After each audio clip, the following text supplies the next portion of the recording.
Hello అండి అందరికీ welcome to my channel. వర్షాకాలంలో మనము ఒక్కొక్కసారి ఇంట్లో కూరగాయలు అలాంటివి ఉండవు కదా. అలాంటప్పుడైనా జనరల్గా మనకి నోరు చప్పగా అనిపించినప్పుడు, జలుబు చేసినప్పుడు, అలాంటి టైంలో ఇలా ఈ ఉల్లిగడ్డల కారం తింటే చాలా అంటే చాలా బాగుంటుందండి. నేను ఇది వారానికి ఒకసారి, 2 వారాలకు ఒకసారి రెగ్యులర్గా ఇంట్లో అయితే చేస్తూనే ఉంటాను. సీజన్‌తో సంబంధం లేకుండా. మాకు చాలా అంటే చాలా ఇష్టము ఇది. ఇది చిన్నప్పుడు మా నాయనమ్మ నుండైతే చేస్తూ వచ్చేది ఇలాగా. దానికోసమని ఉల్లిపాయలండి. ఇవి మీడియం సైజు 2 ఉల్లిపాయలు తీసుకున్నాను. వీటిని ఇలా పొట్టు తీసేసి నీట్‌గా మనము ముక్కలు ముక్కలుగా కట్ చేసుకోవాలి. రఫ్‌గా కట్ చేసుకుంటే సరిపోతుంది. ఇలా ముక్కలన్నీ కట్ చేసుకున్న తర్వాత ఇక్కడ 2 ఉల్లిపాయలు తీసుకున్నాను కదా నేను. 2 ఉల్లిపాయలకి వచ్చేసి 6 స్పూన్లు అయితే నేను కారం తీసుకున్నానండి. అదే ఒక ఉల్లిపాయకి వచ్చేసి 3 స్పూన్లు కారం అయితే సరిపోతుంది. వీడియోలో నేను చూపిస్తున్నాను కదా, నార్మల్గా స్పూన్ ఉంటుంది కదా, ఆ స్పూన్తో 3 స్పూన్లు ఒక ఉల్లిపాయకండి. ఇలా నేను 2 ఉల్లిపాయలకి కలిపి 6 స్పూన్లు అయితే కారం తీసుకున్నాను. ఈ కారంలో ఉప్పు అలాంటిది నేను ఏమీ కలపలేదు. ఇన్కేస్ మీరు ఉప్పు కానీ ముందే కలుపుకొని ఇంట్లో పెట్టుకునే కారం అయితే ఉప్పు కొద్దిగా చూసి వేసుకోండి. లేదు అంటే మనకి ఉప్పగా అయిపోతే అంత టేస్ట్ ఉండదు కారము. ఇలా నేను 6 స్పూన్లు కారం వేసేసాను కదా. దీనిలో ఇప్పుడు టేస్ట్‌కి చూసుకొని 1 స్పూన్ అయితే ఉప్పు సరిపోతుందండి. ఇది చిన్న స్పూన్ కాబట్టి నేను ఇంకొంచెం ఎక్స్ట్రా వేశాను. జనరల్‌గా ఇందాక నేను కారం వేశాను కదా, అదే స్పూన్‌తో 1 స్పూన్ ఉప్పు అయితే సరిపోతుంది. ఇలా దీన్ని గ్రైండ్ అయితే చేసుకోవాలి మనం మిక్సీలో వేసేసి. ఇంకా దీనిలో ఏమీ వేయలేదండి నేను. చిన్నుల్లిపాయ కానీ, జీలకర్ర కానీ అలాంటివి ఏమి వేయలేదు. చిన్నప్పుడు మా నాయనమ్మ ఎలా చేసేదో యాజ్ ఇట్ ఈజ్ మీకు నేను అలాగే చూపిస్తున్నాను.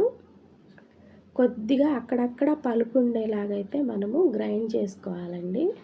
చేసుకున్నది పక్కన పెట్టుకున్న తర్వాత ఇప్పుడు ఆయిల్లో అయితే ఒక 1/2 కప్పు, చిన్న టీ గ్లాస్ ఉంటుంది కదా, ఆ టీ గ్లాస్ అంత ఆయిల్ వేసుకోవాలి. వేసుకున్న తర్వాత ఒకటేమో ఎండుమిర్చి, 1 స్పూన్ వచ్చేసి తాలింపు గింజలు, కొద్దిగా కరివేపాకు.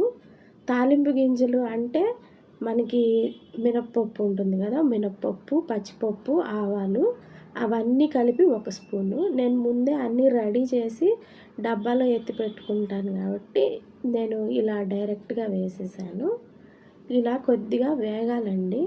కంపల్సరీ మనము తాలింపు వేగితేనే మనకు ఆ ఫ్లేవర్ అనేది బయటకొస్తుంది.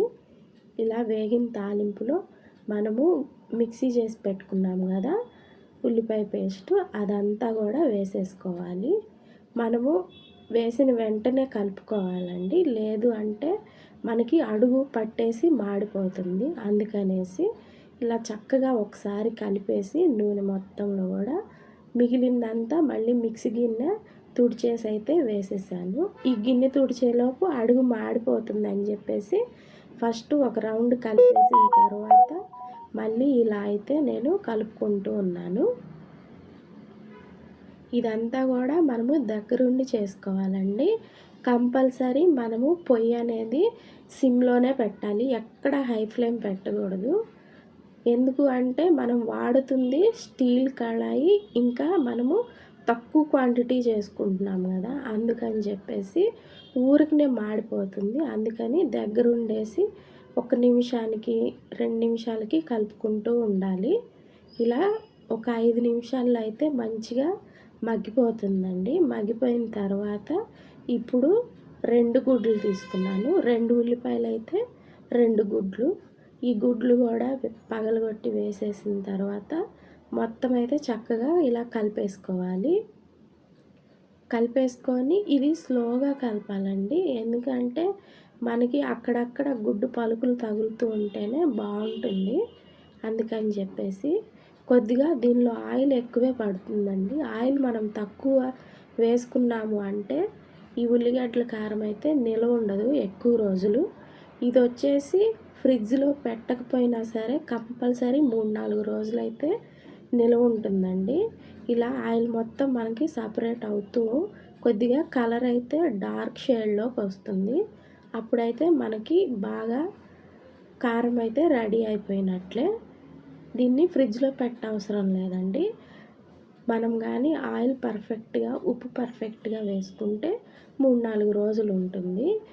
ఆయిల్ కొద్దిగా తక్కువైనా కూడా సరిగా వేగపోయినా సరే మనకి బూజొస్తుందండి. అందుకనే చూసి మంచిగా అయితే చేసుకోవాలి. ఇలా చక్కగా మొత్తం కలిసిపోయిన తర్వాత ఈ కలర్‌లోకి వస్తుంది. వచ్చిన దాన్ని ఇప్పుడు తీసి పక్కన పెట్టుకోవాలి. చల్లారిపోయిన తర్వాత అయితే నేను వేరే డబ్బాలో పెడదాం అనుకున్నాను. నేను మళ్ళీ ఇది చల్లారిన తర్వాత వీడియో షూట్ చేద్దాం అనేసరికే మా వోళ్ళు అప్పటికే అన్నంలో వేసేసుకొని తినేసారు కూడా. చాలా బాగుంటుందండి. మీరు కూడా కంపల్సరీ ట్రై చేసి ఎలా వచ్చింది అనేది చెప్పండి.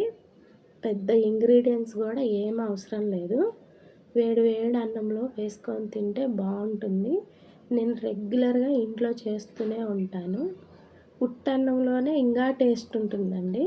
ఈరోజు నేను పప్పు వండాను. పప్పు ఈ కారంతో అయితే తిన్నాము. నెయ్యి కూడా అవసరం లేదు. అంత